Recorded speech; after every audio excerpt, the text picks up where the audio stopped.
அமெரிக்கால school first day ஒரு school எப்படி இருக்கும், ஸ்கூல் என்னெல்லாம் பண்ணுவாங்க, அதை தான் இந்த வீடியோவில் பார்க்க போகிறீங்க. ப்ரீகே வரைக்கும் ஸ்கூலில் 1 hour நாப் டைம் உண்டு. அதனால் வாரத்துக்கு ஒரு முறை 2 பெட்ஷீட் கொடுத்து விடணும். வீக்கெண்டில் வந்து அந்த பெட்ஷீட்டை அவங்க திருப்ப கொடுத்துருவாங்க. அந்த ஒரு வருஷத்துக்கு ஃபுல்லாக யூஸ் பண்ணுறதுக்கு ஹேண்ட் சானிடைசர், டிஷ்யூ, அப்புறம் சின்ன சின்ன ஐட்டம்ஸ்லாம் நம்ம வந்து கொடுத்து விடணும். அதுக்கு அவங்க வந்து லிஸ்ட் அனுப்பிச்சி விடுவாங்க, ஸ்கூல் சப்ளைஸ் அப்படிங்கிற மாதிரி. அமெரிக்காவில் ஜென்ரலாக எல்லா ஸ்டேட்லேயுமே கிண்டர் கார்டன்லேருந்து 12th வரைக்குமே ஸ்கூல் பஸ் ஃப்ரீ, ஸ்கூலுக்கு ஃபீஸும் கிடையாது அப்படின்னு சொல்லுவாங்க. என் பொண்ணு வந்து ப்ரீகே தான் படிக்கிறாங்க. நாங்கள் இருக்கிற நியூ ஜெர்சியில் இந்த வருஷம்தான் ப்ரீகேக்கு ஃபுல் டே ஃப்ரீ ஸ்கூல் அப்படின்ற மாதிரி சொல்லியிருந்தாங்க. அதுக்கு அப்ளை பண்ணியிருந்தோம். அது வந்து லாட்ரியில் தான் வந்து செலக்ட் பண்ணுவாங்க.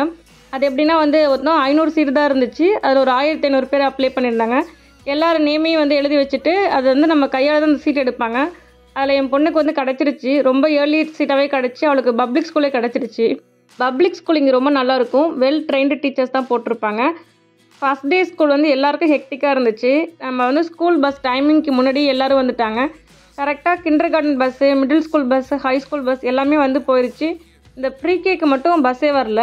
மொத்தம் எங்கள் இதுலேயே வந்து ஒரு 10-15 பசங்க வந்து ப்ரீகே படிக்கிறாங்கன்னு வச்சுக்கோங்களேன். ஒவ்வொரு ஸ்கூலுக்கும் வந்து ஒவ்வொரு பஸ் விட்டுருக்காங்க. இப்போ என் பொண்ணோட ஸ்கூல் பஸ்ஸில் வந்து அவள் மட்டும்தான் போவாள். ஆனால் நிறைய ப்ரீகே பசங்க அங்கே இருக்காங்க. 9 o'clock வரைக்குமே என் பொண்ணுக்கு ப்ரீகேக்கு யாருக்குமே அன்றைக்கி பஸ் வரல. அப்புறம் நாங்களே போய்ட்டு ட்ராப் பண்ணிட்டோம். என் பொண்ணுக்குலாம் ஒரே அழுகை. நான் வந்து ஃபஸ்ட் டே ஸ்கூல் போகிறதுக்குலாம் சீக்கிரம் கிளம்பல, பஸ்ஸில் போகிறது தான் கிளம்புனன்ட்டு எல்லா பசங்களுமே அன்றைக்கி அழுதுட்டு தான் இருந்தாங்க பஸ் வரல அப்படின்ட்டு. நாங்கள் விட்டுட்டு வந்ததுக்கப்புறம் 9:30க்கு வந்து எங்கள் ஸ்டாப்பிங்க்கு பஸ் வருது. அன்றைக்கி வந்து லேட் ஆகிடுச்சு. இந்த ப்ரோக்ராமே வந்து ஃபஸ்ட்டு டைம் வந்து நியூ ஜெர்சியில் பண்ணுறதுனால எல்லாமே டிலே ஆகிடுச்சு. அப்புறம் அன்றைக்கி ஈவினிங் வந்து ஸ்கூல் பஸ்ஸில் தான் என் பொண்ணு வந்தா. இதுதான் என் பொண்ணோட ப்ரீகே வந்து ஸ்கூல் பஸ்ஸு. ப்ரீகேக்கு மட்டும் குட்டி குட்டி பஸ்ஸாக விட்டுருக்காங்க. கிண்டர் கார்டனுக்குலாம் கொஞ்சம் பெரிய பஸ்ஸாக விட்டுருந்தாங்க. நெக்ஸ்ட்டு என் பாப்பாவோட கிளாஸ் ரூம். ப்ரீகேக்கு வந்து இந்த கிளாஸ் வந்து இப்படி தான் இருக்கும். இந்த ஸ்கூலில் வந்து 4 கிளாஸ் தான் இருக்குது. ஒரு கிளாஸில் வந்து ஒரு மெயின் டீச்சர் இருப்பாங்க, ஒரு சப் டீச்சர் இருப்பாங்க, அப்புறம் ப்ளே கிரவுண்டுக்கு கூட்டிகிட்டு போகிறதுக்கு ஒரு டீச்சர் இருப்பாங்க. மொத்தம் 3 இன்சார்ஜ் அங்கே இருப்பாங்க. நாங்கள் இருக்கிற டிஸ்ட்ரிக்டில் 2 ப்ரீகே பப்ளிக் ஸ்கூல் தான் இருக்குது. அதில் ஒரு பப்ளிக் ஸ்கூல் தான் இது. சிலபஸ் வந்து ஒன்றுமே இருக்காது. ஒரு மாதத்துக்கான சிலபஸே வந்து அல்ஃபபெட்ஸில் 2 லெட்டரு, நம்பர்ஸில் 2 லெட்டர், ஒரே ஒரு கலர் ரெட் கலர், இதை மட்டும் தான் சொல்லிக் கொடுப்பாங்க. இது வந்து பர்த்டே கேக்கு.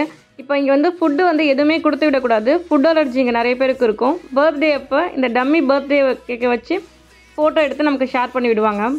ஒவ்வொரு பசங்களுக்கும் ஒரு கபோர்ட் கொடுத்துருவாங்க. அவங்க நேம் எழுதி அவங்க திங்ஸ் அதில் வச்சுக்கணும். அவங்களோட பெட்ஷீட்டு, அவங்களோட ஓவர் கோட்டு, அவங்க பேகு, அவங்களோட லஞ்ச் பாக்ஸ் எல்லாத்தையும் அதில் வச்சுக்கலாம்.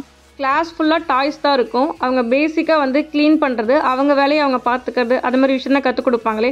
அவங்களோட சிலபஸே வந்து டெய்லியும் டெம்பரேச்சர் செக் பண்ணி டெம்பரேச்சர் செட் பண்ணுறது, செடிக்கு தண்ணி ஊற்றுறது, இது மாதிரி சின்ன சின்ன கிளாக்கில் டைம் வைக்கிறது, அது மாதிரி சின்ன சின்ன ஆக்டிவிட்டி மட்டும்தான் அவங்க கிளாஸில் இருக்குமே.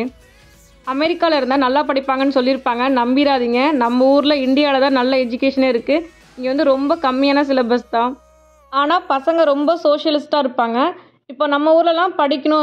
இப்போ என் பொண்ணு வந்து ப்ரீகே வந்து ஒரு வருஷம் வந்து நம்ம ஊரில் படித்தா. அதில் வந்து ஒரு 2 நாள் தான் வந்து பார்க்குக்கு அழைச்சிட்டு போயிருப்பாங்க. பாக்கி இந்த ஒரு வருஷம் ஃபுல்லாகவுமே பார்க்குக்கு அழைச்சிட்டு போக மாட்டாங்க. இங்கே டெய்லியுமே கம்பல்சரி வந்து பார்க்குக்கு அழைச்சிட்டு போவாங்க 1 hour. அப்புறம் நிறைய ஷாப்பிங் அழைச்சிட்டு போவாங்க. இந்த ஃபயர் என்ஜின், அதுமாதிரி நிறைய விஷயம் சொல்லிக் கொடுப்பாங்க. பப்ளிக் ஸ்கூலில் படிக்கிற பசங்களுக்கு ஃபுட்டும் ஃப்ரீ தான். இதை வந்து நம்ம ப்ரீகேக்குன்றனால முன்னாடியே அப்ளை பண்ணி வைக்கணும். கிண்டர் கார்டன்லேருந்து 12th வரைக்கும் அப்ளை பண்ண வேண்டாம், அவங்களே கொடுத்துருவாங்க. நமக்கு ஒரு ஆப் கொடுத்துருவாங்க. அதில் ஃபுட்டோட மெனு வந்து என்னைக்கு என்ன கொடுக்குறாங்க, பிரேக்ஃபாஸ்ட்டுக்கு என்ன கொடுக்குறாங்க, லஞ்சுக்கு என்ன கொடுக்குறாங்க அப்படிங்கிறத நம்ம பார்த்துக்கலாம். மோஸ்ட்லி இந்த மைதா மாவில் பண்ண ப்ரெட் ஐட்டம்ஸு, ரா வெஜிடபிள்ஸு, ரா ஃப்ரூட்ஸு, ஜூஸு, இது மாதிரி தான் கொடுப்பாங்களே. நாங்கள் வந்து பிரேக்ஃபாஸ்ட் மட்டும்தான் அப்ளை பண்ணுவோம். லஞ்ச் வந்து அப்ளை பண்ண மாட்டோம். ஏன்னா சின்ன வயசுலேருந்து நமக்கு சாப்பாடு சாப்பிட்டா தான் நமக்கு வந்து ஸ்ட்ரென்த் அப்படின்னே பழகிட்டோமா. அதனால் நாங்கள் லஞ்சுக்கு அப்ளை பண்ணுறதே கிடையாது. வீட்டு சாப்பாடு தான் கொடுத்து விடுவோம். அமெரிக்கன்ஸ் ஃபுல்லாக ஸ்கூல் ஃபுட்டு மட்டும் தான் சாப்பிடுவாங்க. வீட்டிலேருந்து எதுவுமே எடுத்துகிட்டு போக மாட்டாங்க. மெனுவில் வெஜிடேரியன், நான் வெஜிடேரியன் 2மே இருக்கும். இங்கே இருக்கிற ஸ்கூலில் ஒவ்வொரு ஸ்டாண்டர்டுக்கும் ஒரு லஞ்ச் டைம் ஃபாலோ பண்ணுவாங்க. ஹை ஸ்கூல் பசங்களுக்கு 10 மணிக்கு முன்னாடியே லஞ்ச் டைம் முடிஞ்சிடும். மிடில் ஸ்கூல் பசங்களுக்கு 10:30 கிட்ட லஞ்ச் டைமு. இந்த கிண்டர் கார்டன் படிக்கிறவங்க, கிண்டர் கார்டன்லேருந்து 5ஆவதுக்குள்ளே படிக்கிறவங்களுக்கு வந்து 11:30க்கு வந்து லஞ்ச் டைமு. ப்ரீகேக்கு வந்து 12 o'clock லஞ்ச் டைமு. ஸ்கூல் லஞ்சை வந்து பசங்க ரொம்ப லைக் பண்ணுவாங்க. ஏன்னா பீஸா, அந்த சிக்கன் நக்கட்ஸ் அதெல்லாம் கொடுப்பாங்க இல்லையா. ஆனால் நாங்கள் தான் வந்து அலோவ் பண்ணுறது கிடையாது. அதையே சாப்பிட்டுட்டு இருந்தால் நம்ம சாப்பாடு சாப்பிட்றதே வந்து பசங்க வந்து மறந்து போயிருங்க. அதனால் ஒரு வேளையாவது கண்டிப்பாக வீட்டு சாப்பாடு சாப்பிட்றதுனால அலோவ் பண்ணுறதில்ல. பிரேக்ஃபாஸ்ட் மட்டும் ஏன் கொடுப்போம் அப்படின்னா, காலைல வந்து 7:30க்குலாம் என் பொண்ணு சாப்பிட்ருவா. அவளுக்கு 8:15க்குலாம் ஷார்ப்பாக பஸ் வந்துடும். 7:30க்கே சாப்பிட்றதுனால பிரேக்ஃபாஸ்ட் ரொம்ப கம்மியாக தான் வீட்டில் சாப்பிடுவா. ஸ்கூலில் போனால் அந்த ஜூஸு ஏதாவது பிஸ்கட் கொடுப்பாங்க, கொஞ்சம் வந்து ஃபில்லிங்காக இருக்கும் வயிறு அப்படின்றதுனால பிரேக்ஃபாஸ்ட்டுக்கு மட்டும் அலோவ் பண்ணுவோம். இந்த வீடியோவில் என்னோடய டாக்கிங் ஃப்ளோ வந்து ரொம்ப ஃபாஸ்ட்டாக இருந்துச்சுன்னா சைடில் வந்து ஸ்பீடு வந்து கொஞ்சம் கம்மியாக இருக்கிறதுக்கு வந்து செட்டிங்ஸ் இருக்கும், அப்படி கம்மி பண்ணி கேளுங்க, உங்களுக்கு நார்மலாக இருக்கும். இது வந்து ஒரு ஷாப்பிங் வீடியோ. வால்மார்ட்டில் வந்து பிஃபோர் ஸ்கூலுக்கு வந்து திங்ஸ்லாம் வாங்குறதுக்காக போயிருந்தேன். அவங்களுக்கு வந்து டிஷ்யூ, ஹேண்ட் சானிடைசர் அதெல்லாம் கேட்டிருந்தாங்க. அதெல்லாம் வாங்கிட்டு ஹாலோவின் வந்து வரப்போகுது நெக்ஸ்ட் மந்த்து, அதுக்கு ஃபுல்லாக காஸ்டியூம் தான் போட்டு வச்சுருக்காங்க. போன வருஷம் ஹாலோவினுக்கு என் பிள்ளை நல்லா ஏமாற்றிட்டோம். வீட்டில் உள்ள கவுனே போட்டு நீ ஒரு பிரின்சஸ், நீ ரொம்ப அழகாக இருக்க அப்படிலாம் சொல்லி ஏமாற்றிட்டோம். இந்த வருஷம்லாம் அப்படி ஏமாற்றவே முடியாது, நல்லா தெரிஞ்சு வச்சுட்டா. காஸ்டியூம் நேரம் சொல்லி வச்சுருக்கா, இப்போ வாங்கி கொடுக்கணும். தீபாவளி கூட நாங்கள் புது ட்ரெஸ் எடுக்க மாட்டோங்க, ஆனால் இந்த ஹாலோவினுக்கு எடுத்தாகணும். ஒரு காஸ்டியூம் வந்து $30 வந்து 2400 நம்ம ஊர் காசுக்கு. அந்த ஒரு நாள் மட்டும்தான் போட முடியும், அடுத்த நாள் நம்ம போடவே மாட்டோம். நெக்ஸ்ட் இயர் வந்தாலும் புது காஸ்டியூம் தான் கேட்பாங்க, பழைய காஸ்டியூமாக கீழே தான் தூக்கி போடணும். இந்த சேனலில் லாஸ்ட் இயரில் நாங்கள் ஹாலோவின் செலிப்ரேஷன் எப்படி பண்ணோம் அப்படின்னு ஒரு வீடியோவும் போட்டிருப்பேன். லாஸ்ட் இயரும் என் பொண்ணு வந்து பப்ளிக் ஸ்கூல் தான் ப்ரீகே படித்தா, அதுக்கும் நான் ஒரு வீடியோ போட்டிருப்பேன். உங்களுக்கு டைம் இருந்தால் பாருங்கள். உங்களுக்கே தோணுதில்ல என் பொண்ணு எத்தனை வருஷம் ப்ரீகே படிக்கிறான்ட்டு. ஊர்லேயும் இப்படி தான் கேட்பாங்க, எத்தனை வருஷம் தான் அவள் ப்ரீகே படிக்கிறான்ட்டு. இதோட 3வது வருஷம் அவள் ப்ரீகே படிக்கிறாள். இந்த ஊரில் வந்து அவள் ஃபஸ்ட் ஸ்டாண்டர்ட் படிக்கிறதுக்கு இன்னும் 2 வருஷம் ஆகும். நம்ம ஊரில் இருந்தால் இந்த இடத்துக்கு படிச்சிருப்பா. ஏன்னா ஏஜ் கட் ஆஃப் வந்து இங்கே வந்து செக் பண்ணணும். கரெக்டாக என் பொண்ணு வந்து அந்த இயரோட ஏஜ் கட் ஆஃபில் 1 மாதம் லேட்டாக பிறந்துட்டா. அதனால் அந்த 1 வருஷம் ஃபுல்லாக அவளுக்கு டிலே ஆகி எல்லாமே வந்து 1 வருஷம் அதுக்கப்புறம் தான் படிக்க முடியுமே.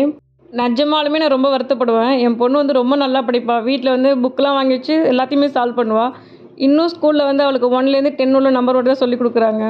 ஹாலோவின் காஸ்டியூம் வாங்கணும்னு சொல்லியிருந்தாங்களா. இப்போ இன்னொரு பிரச்சனை என்னென்னா, இவளுக்கு ஃப்ரெண்ட்ஸ் வந்து கொஞ்சம் அமெரிக்கன்ஸ்லாம் இருப்பாங்க. அவங்க வீட்டுக்கு வந்து ப்ளே டேட்ஸ்லாம் போகும்போது அவங்க வீட்டில் வந்து ஹாலோவின் டெக்கரேஷன் பண்ணி வச்சுருப்பாங்க.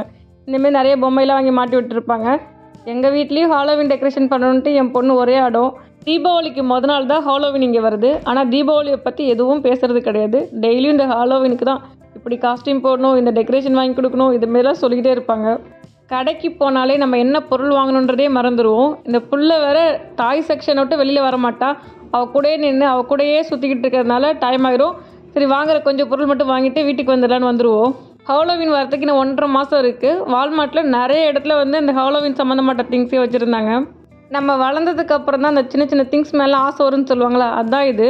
இந்த சைக்கிள் வந்து அவங்களுக்கு 1 வயசில் இருக்கும்போது அதோட அருமை தெரியாது. இப்போ பெரிய பிள்ளை ஆனதுக்கு அப்புறம் தான் அதை ஓட்டி பார்க்கணுன்ற அருமை தெரிஞ்சு இந்த வால்மார்ட் வரும்போதெல்லாம் இந்த சைக்கிளை சுற்றிக்கிட்டு இருக்கிறது தான் என் பிள்ளைக்கு வேலையே. நம்ம ஊரில் உள்ளவங்களுக்கு நெக்ஸ்ட் மந்த்து தீபாவளி வரதுனால என்ன பலகாரம் செய்யலாம், என்ன ட்ரெஸ் வாங்கலாம், பட்டாசு வாங்கலாம் அப்படி தோணிகிட்டு இருக்கோம். இங்கே இருக்கிறவங்களுக்கு வந்து நெக்ஸ்ட் மந்த்து பிளாக் ஃப்ரைடே வருது, ஹாலோவின் வருது, என்ன காஸ்டியூம் வாங்கலாம், பிளாக் ஃப்ரைடேக்கு எவ்வளோ பொருள் வாங்கலாம், அது மாதிரி தான் தோணிகிட்டு இருக்கோம். நம்மளோட புள்ள வளர்ந்ததுக்கு அப்புறம் தான் அந்த குட்டி குட்டி ட்ரெஸ்லாம் இவ்வளோ அழகாக இருக்குது. நம்மக்கிட்ட புள்ள குட்டியாக இருக்கும்போது நம்ம கண்ணிலேயே படலை அப்படின்ட்டு இருக்கோம். எங்கள் வீட்டு நெய்பரில் ஃப்ரெண்டுக்கு வந்து குழந்தை பிறந்திருக்கு. அந்த குட்டி பாப்பாவுக்கு தான் கொஞ்சம் திங்ஸ் வாங்கலான்னு வந்திருந்தோம். அப்படியே நம்ம வீட்டில் நமக்கு ஒரு குழந்தை இருந்தாலும் ஒரு புதுசாக ஒரு நியூ பார்ன் பேபியை பார்க்குறப்போ வந்து அவ்வளோ ஆசையாக இருக்கும். அந்த பாப்பாவை விட்டு வரணுன்னே மனசு வராது. அந்த குட்டி பாப்பாவோட குட்டி கண்ணு, குட்டி ஃபிங்கர்ஸு, அவள் அழகிறது எல்லாமே ரொம்ப ஆசையாக இருந்துச்சு. அன்றைக்கி ஃபுல் டே வந்து அவங்க வீட்லேயே டைம் ஸ்பெண்ட் பண்ணிட்டோம். குட்டி பாப்பாவுக்கு எனக்கு பிடிச்ச மாதிரி ஒரு ட்ரெஸ்ஸு, ஒரு ஷூஸ், ஒரு டாய்ஸ் 3 வாங்கி கொடுத்துருந்தேன். என் பொண்ணுக்கு வந்து எப்போதுமே இந்த பிரின்சஸ் ஷூ மேலே அவ்வளோ ஒரு ஆசை. வாங்கிக்கொடுன்னு கேட்டுகிட்டே இருப்பாள். ஆனால் நான் வாங்கி கொடுக்கவே மாட்டேன் இந்த ஷூவை.